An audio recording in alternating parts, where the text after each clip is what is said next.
ন্যায়ক বিশ্বাস কৰা পাৰ্টি, আমি উন্নয়নক বিশ্বাস কৰা পাৰ্টি। আমাৰ লগত যোনে যুঁজিবলৈ আহিব, ই জুয়ৰ লগত যুঁজাৰ নিচিনা হ'ব, জুয়ৰ লগত যুঁজাৰ নিচিনা হ'ব। আমাৰ লগত যোনে যুঁজিব, ই নিশেষ হৈ যাব, নিশেষ হৈ যাব। কিয়নো আমি ৰাইজৰ দল, আমি বড়োলেণ্ডত জন্মগ্ৰহণ কৰা দল, ইয়াতে ডাঙৰ দীঘল হৈছো, ইয়াতে জন্মগ্ৰহণ কৰিছো, ইয়াতে মৃত্যুবৰণ কৰিব লাগিব। নিৰ্বাচনৰ সময়ত বাহিৰৰ পৰা আহি আমাক দখল কৰিব বিচাৰিলে সেইটো কেতিয়াও বাস্তৱত ৰূপায়িত নহ'ব, কেতিয়াও বাস্তৱত ৰূপায়িত নহয়।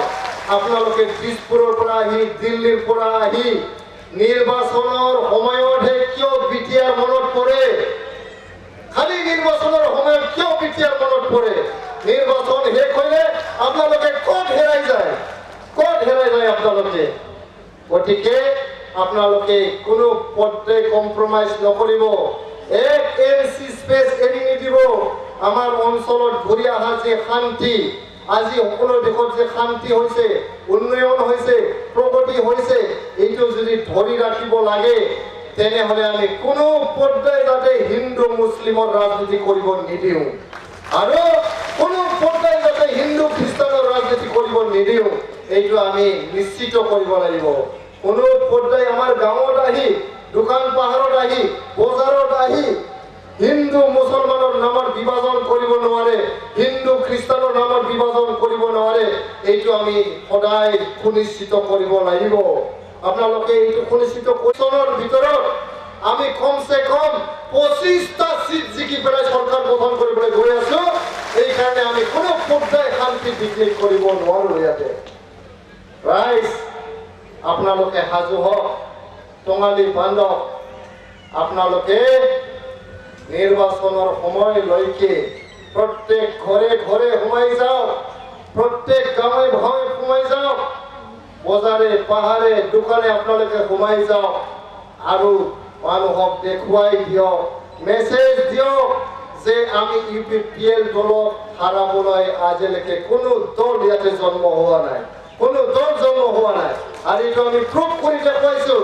যোৱা 2020 চনৰ পৰা 2025 চনলৈকে যিমান নিৰ্বাচন হৈছে আমি জিকিছো, আমি জিকিছো। আজি আহি পেলাই কিছুমানে কথা কৈ আছে, আচৰিত পাইছো। সংবিধানৰ শপত খাই, সংবিধানৰ মুৰব্বী হৈ আমাৰ অঞ্চলত আহি পেলাই first class citizen, second class citizen ক'বলৈ আৰম্ভ কৰিছে। প্ৰথম শ্ৰেণীৰ ল'ৰা আজিলৈকে যিমান সংবিধান পঢ়িলো, সংবিধানত ক'তো লিখা নাই প্ৰথম শ্ৰেণী আৰু দ্বিতীয় শ্ৰেণীৰ নাগৰিক বুলি। আপোনালোকে সকলোৱে লেখা পঢ়া মানুহ, আপোনালোকে ক'ৰবাত দেখিছে নেকি সংবিধানত প্ৰথম শ্ৰেণীৰ নাগৰিক আৰু দ্বিতীয় শ্ৰেণীৰ নাগৰিক? ক'ৰবাত দেখিছে নেকি? আমাৰ বড়োলেণ্ডত কোন প্ৰথম শ্ৰেণীৰ নাগৰিক হয়, কোন দ্বিতীয় শ্ৰেণীৰ নাগৰিক হয় কওক? আমি ইয়াতে বড়ো আছো, বঙালী আছো, সান্থাল আছো, মুছলমান ভাইসকল আছে, গাৰো আছে, ৰাভা আছে, কোচ ৰাজবংশীসকল আছে, সকলো জাতি জনগোষ্ঠীৰ মানুহ আমি ইয়াতে মিলি জুলি মৰম স্নেহেৰে আমি জীয়াই আছো। কোনেও ইয়াতে প্ৰথম শ্ৰেণী আৰু দ্বিতীয় শ্ৰেণীৰ নাগৰিক নহয়। কাক প্ৰথম শ্ৰেণী বুলি কৈছে আৰু কাক দ্বিতীয় শ্ৰেণী বুলি কৈছে তেখেতসকলে এইটো ক্লিয়াৰ কৰি দিব লাগে। আমাৰ মাজত শান্তি যে ঘূৰি আহিছে, এই শান্তিটো বিঘ্নিত কৰিবলৈ এইটো বাক্যটো কৈছে বুলি মই ধাৰণা কৰিছো। মই অনুৰোধ কৰিছো, সংবিধানৰ প্ৰভিজন হয় না নহয়? BTC গঠন হৈছে 2003 চনত, BTR গঠন হৈছে 2020 চনত। 6th শিডিউলটো স্বাধীনতাৰ লগতে আহিছে, স্বাধীনতাৰ আগতো আছিল। ট্ৰাইবেল বেল্ট এণ্ড ব্লক 1947 আৰম্ভ হৈছে।